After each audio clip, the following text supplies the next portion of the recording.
Yego dusanzwe tworora inkwavu ariko ni kwa kundi guterera hara zikaba mu cyumba kimwe zikabana n'izingahe. Nk'ubu hari uwo mfite mu rugo, hari umuntu wazihaye abana banjye, mfite abana 2 b'abahungu, abaho twarati ngo mugende mworore, duterera ahantu ye kura dusanga rumwe rwipfuye rwabyaye, noneho ubwo ziravukana dusanga zanabyaranye. Ubwo kutagira amahugurwa, kutamenya ibyo byose no kutagira icyororo kigezweho, ni nk'ibyo byose umuntu ahura nabyo nicyo cyanzinduye. Nk'ubuzima, nk'urugero ruraguha ubuzima bw'urukwavu iwacu mu karere ka Ngororero. Ubwiye umuntu ngo urukwavu runywa amazi, yaguseka avuga ko ibintu bitanabaho. Ubwo muri makeya rwose mu byanzinduye no kuvuga ngo ndebe ukuntu urukwavu runywa amazi, ndebe ukuntu urukwavu hari wenda bavuga ngo ibyatsi ibyo mu nganda, ibyo byo mu nganda ibyo wati, mbese ubwo muri makeya ni nko kugira ngo nze nanjye mfate ku mahugurwa. Uyu munsi rero twagiriye umugisha wo kwakira umushyitsi uturutse ahantu kure cyane, ari bubabwire yaje hano muri Iwacu Connect, akoze urugendo rurerure kugira ngo atugereho hano i Butare, tukaba tumuhaye ikaze hano Iwacu Connect, iwabo w'ubworozi bw'inkwavu ndetse n'ibindi bikorwa bigiye bitandukanye by'ubuhinzi n'ubworozi nk'uko uri buze kubibona. Tuguhaye ikaze. Njye nitwa Mwumvaneza Amoni, nawe waza kwibwira abadukurikiye, hanyuma ukanababwira n'urugendo wakoze kugera aha ngaha. Nanjye nitwa Rurangwa Emmanuel, waraturutse mu karere ka Ngororero. Nkaba nanjye nifuje kubasura bitewe nkunda kubabona ku mbuga, tuganire ku bworozi bw'inkwavu. Ngo ni ibiganiro mukora rwose nkumva binshimishije, nayo nkumva nayo ubworozi nabukora, nicyo cyanzinduye. Urakoze cyane rwose. Ngororero mutuye hagana? Ngororero tuye mu murenge wa Muhororo. Murenge wa Muhororo. Cyangwa abahazi rero ubwo murumva yuko kuva Muhororo kugera hano i Butare mu murenge wa Mukura, murumva yuko ni urugendo rutoroshye. Turagushimiye cyane rwose kandi tuguhaye ikaze iwacu. Murakoze cyane. Shiyazi kwanza tubanze twururutse. Azushira icyaka rwose tuzi. Bagize ngo urugendo rwo ruhari wa mugani. Naturutse mu rugo mu gitondo saa 12. Kugenda ntegatega ngeze hano saa 5:45. Yego. Ariko icyo umuntu ashaka nyine aragiharana. Urakoze cyane rero. Yego. Ndibuka yuko mu minsi yashize warampamagaye umbwira uti ndakugukurikirana kuri YouTube channel yawe, nabonye ubworozi bwawe, nabonye mbukunze, ubasha kugira ikiganiro gitandukanye kuri telefone. Yego. Ariko nyumuza kumbwira ko wifuza kugera ku ifamu ko kukibonera ubumenyi buhagije bwimbitse. Yego. Ese waba warabitewe n'iki kugira ngo ufate umwanzuro wo ati gereka nzabe Ngororero njye Butare njye kwirebera? Icyo kintu wagitewe n'iki? Ikintu kuva kera mvuka hano mu cyaro dukunda korora. Ubona korora inka zirahenze, zisaba ibyatsi, korora n'amatungo biravuna, ariko nagiye ndeba mu biganiro bw'ubworozi bw'inkwavu, numva abantu batanga ubuhamya yuko ari itungo ritavuna, itungo rirya ibintu bye kandi ritanga umusaruro vuba. Uko mutanga urugero muvuga ati nta tungo na rimwe ribyarira ukwezi kumwe, ariko urukwavu ni ikintu gitanga umusaruro kandi vuba, ribyara vuba. Ubwo mbese muri makeya nazino no kugira ngo nze nigirire kuri tere.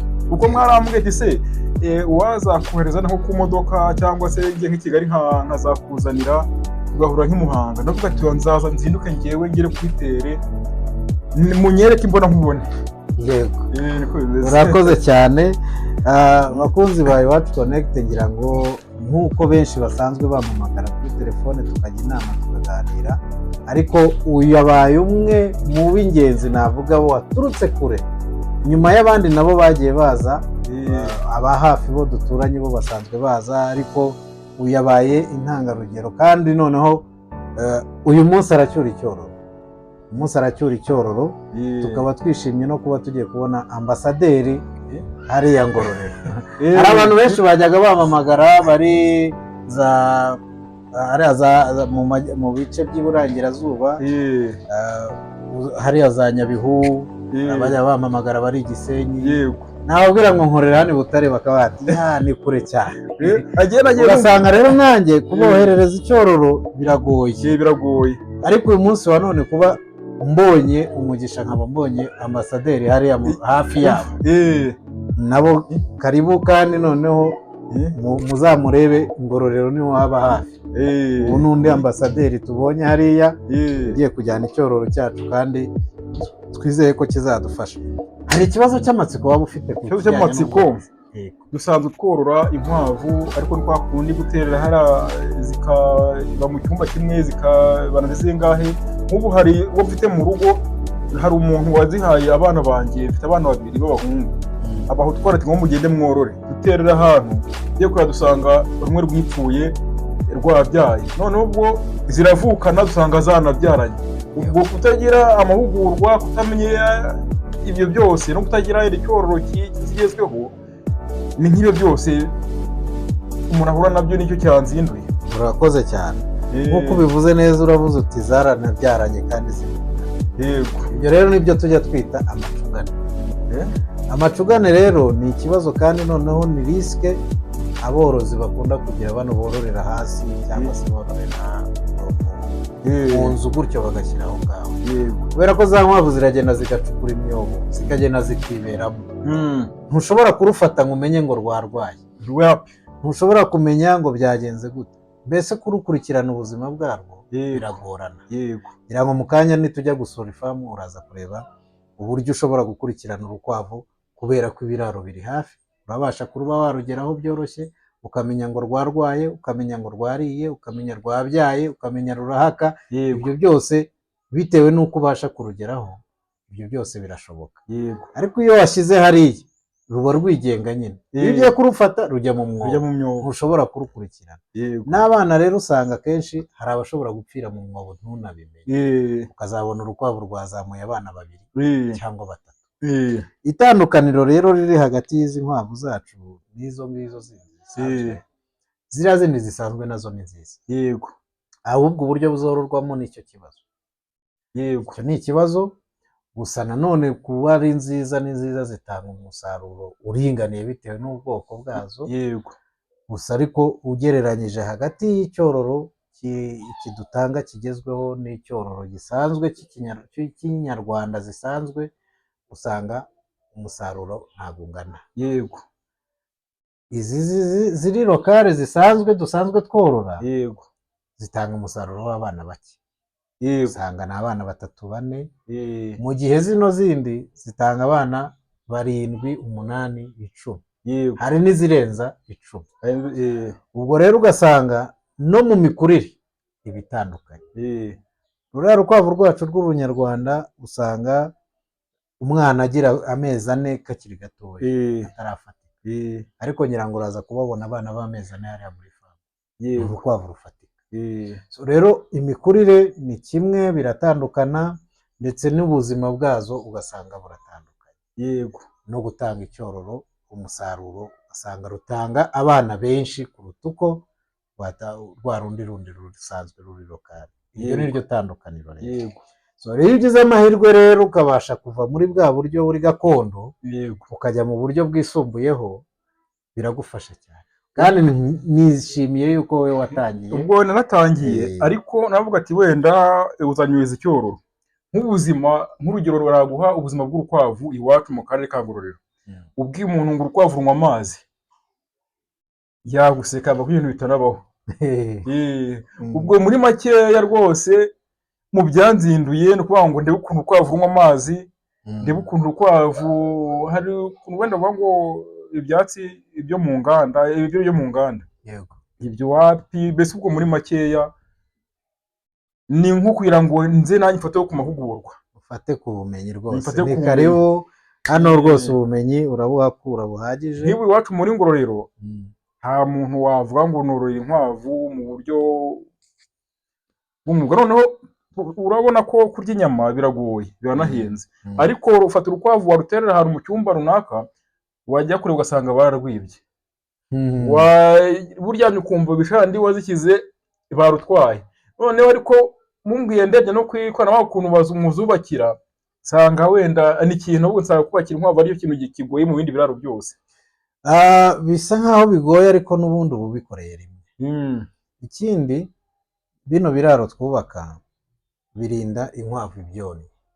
Urumva urukwavu rujya mu mwobo n'ubundi rwa rukwavu rwabyaye imbeba zashobora kujyamo. Yego. Cyangwa se n'ikindi gikoko gishobora kujya muri wa mwobo kikica utwana. Noneho nk'iyo bigeze ku mbeba rero, imbeba zikunda kwica utwana tw'inkwavu. Yego. Ziratwica ku rwego rwo hejuru. Yego. Ku buryo ushobora gusanga n'ubundi bya bindi n'ubundi uri gushaka kugira ngo ugereho utari kubasha kubigeraho bitewe n'ibyo byonnyi biri kugenda bizangiza.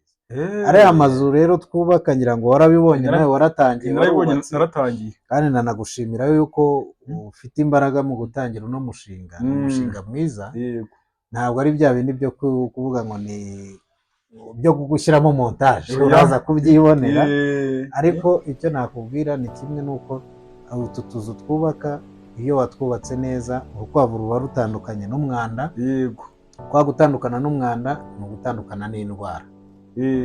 Iyo rutarwaye rero ntabwo impfu ziragabanuka. Yego. Ikigero cy'urupfu cyo gupfusha abana cyangwa se inkwavu zindi kiragabanuka cyane. Noneho ikindi kisumbuyeho ni uko kubaka ya nzu cya kibuti nyine uko mwakibonye. Yego. Bituma n'intuzana n'ibya bikoko imbeba inturo ntabwo byabona nta kijyamo rwose. Bityo rwabo kwabo b'abana barwo ukabakuza neza nta kibazo. Ikindi wambwiye ngo ukora mu buhinzi uraza kubona ibanga riri muri bino. Ubundi bw'ubuhinzi bwawe bugiye ubwo wabona akora ubuhinzi ariko ntizemo neza nkakora ni umutekinisiye mu bufundi ariko no kuvuga ngo muri makeya urabona nk'akazi dukora ka gifundi ntabwo akazi gahoraho ni ibiraka. Gaho kakarangira ni imbaraga kandi aho tugeze n'imbaraga zazi kugabanyuka ziba ziri kugenda zigabanuka. Ahubwo ati wenda akantu nakora nk'uko mbibona n'abatuye nisanga niba ari ukuri.